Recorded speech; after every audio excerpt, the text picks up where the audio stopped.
adage borrowed by the Nazis stated, "If a lie is repeated often enough, people will tell it's the truth." In the art of propaganda and propaganda psychology, just keep repeating something as if it was a fait accompli, an established fact, and a substantial percentage of the general population will come to believe it. The advertising industry understands this, so do government propagandists, so do revisionist historians.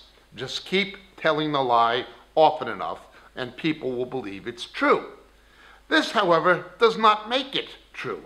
It has never made it true, and it never can. It's only the historical merits, the veracity of something, which determines its truth or its falsehood. We've been told repeatedly in much of international media, certainly in left-wing academia, and even now among certain evangelical Christians and even left-wing Jews, that Israel is guilty of an occupation of Palestine and Palestinian territory. This is the claim, and we hear it repeatedly. We are often told this is substantiated by a violation of UN resolutions, the United Nations. Quite a thing. Why do we not see the United Nations speaking about Chinese occupation of Tibetan territory, or Arab occupation of the territory of the Berbers of North Africa, or the Turkish occupation of Kurdish territory? Israel is always somehow singled out, with one exception. There is indeed a Chinese occupation of a national Tibet.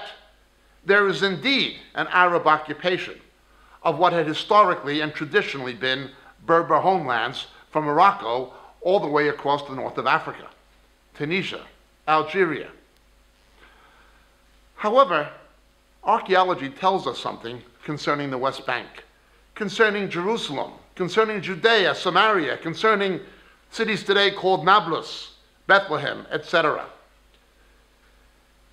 The archaeological record substantiates that the indigenous people are Israelites. The biblical record tells us, in the patriarchal narratives in the book of Genesis, that Abraham, Isaac, and Jacob dwelt in that land as long as the Canaanites. The earliest civilization is Canaanitic and Israelite, or certainly Hebrew, Hebraic peoples. This is verified by archaeology. One can go to any tell with multiple strata of archaeological excavations showing each successive period going back in time. The indigenous people are always what today we would popularly call the Jews. Nobody would ever say, nobody would postulate something as absurd as that the Maoris are occupying New Zealand, or that the Apaches occupy Arizona, or that Eskimos occupy Greenland. I don't object to Pakeha, New Zealanders of European or Anglo-European descent living in New Zealand. But don't try to tell anyone Maoris have no right to be here as the indigenous people, that they're an occupying presence.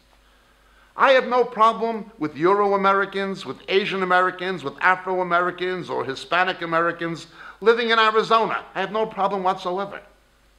But please don't attempt to postulate that Apaches are an occupying presence and have no right to be there. By definition, an indigenous people cannot be called an occupying presence. They were there first.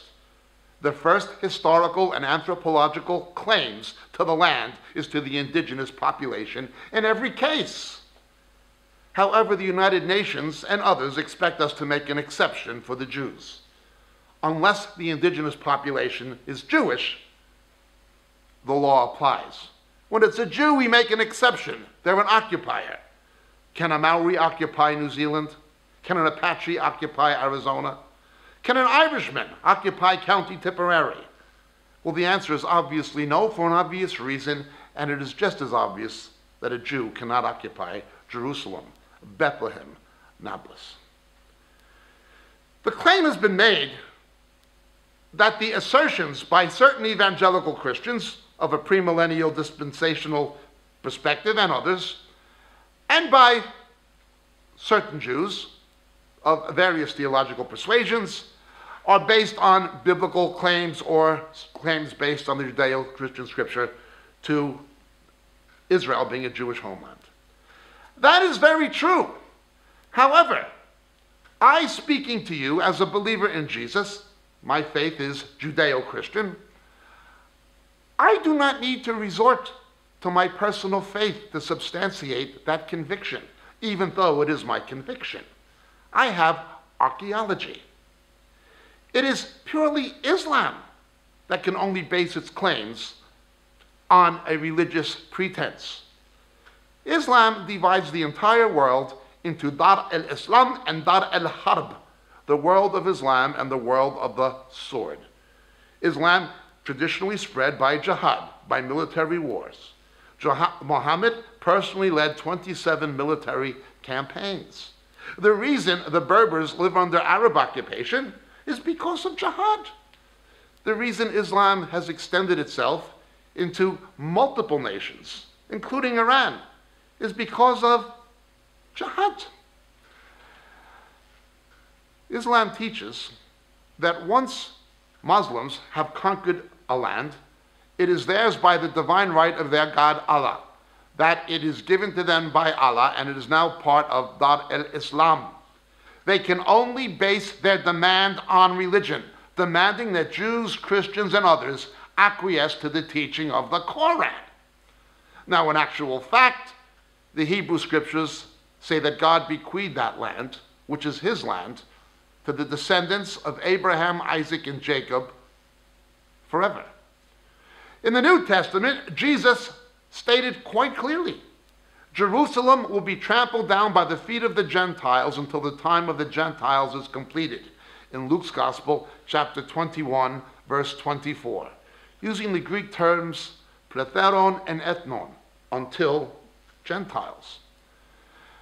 At the end of Matthew 23, in the technical preface to the Olivet Discourse that follows in chapter 24, Jesus made it clear the Jews must be back in Israel and in Jerusalem specifically to herald his return, saying, Baruch haba b'shem Adonai, blessed is he who comes in the name of the Lord, from the Hebrew Hallel Rabbah liturgy, from Psalm 113 to 118. Jesus said that directly. The Jews must be there. They must return. People ignore this. So-called scholars like Gary Burge circumvent it. Others, like Philip Church, simply ignore it and expect others to ignore the plain teaching of Jesus and of the Hebrew Scriptures. But once again, I do not even need to resort to the teaching of Jesus as much as I believe it, or to that of the Hebrew prophets as much as I believe it. The idea that the United Nations, of all organizations, carries a moral credibility to determine what is an occupation, when that pronouncement is highly selective, when simply because of political considerations they ignore the plight of the Tibetans, when they ignore the plight of Africans being massacred in Darfur by radical Islam, when they ignore the plight of many people suffering under Islam and other regimes, but select Israel and state it as if it's a fact, when archaeology and history debunk it as a false claim, is absurd. The United Nations, noted for its corruption and inefficiency. Oil for food, food for oil. We saw the waste and inefficiency, the misallocation, misappropriation. We saw what happened with the scandals, the payoffs, the kickbacks. In my native New York, I lived directly across the street from the United Nations. I recall looking at the limousines with diplomatic license plates and diplomatic seals of ambassadors to the UN from third world nations, with astronomical infant mortality, with unspeakable poverty and injustice, with reserved parking spaces simply for UN diplomats, people from these impoverished countries with elaborate limousines, Rolls-Royce, Cadillac, Lincoln Continental, Mercedes-Benz, living like kings in Manhattan, living like the salubrious aristocracy they are at the expense of their own people who live in subhuman poverty. And then these same diplomats from the third world will convene inside the UN and pronounce resolutions, biased resolutions against Israel.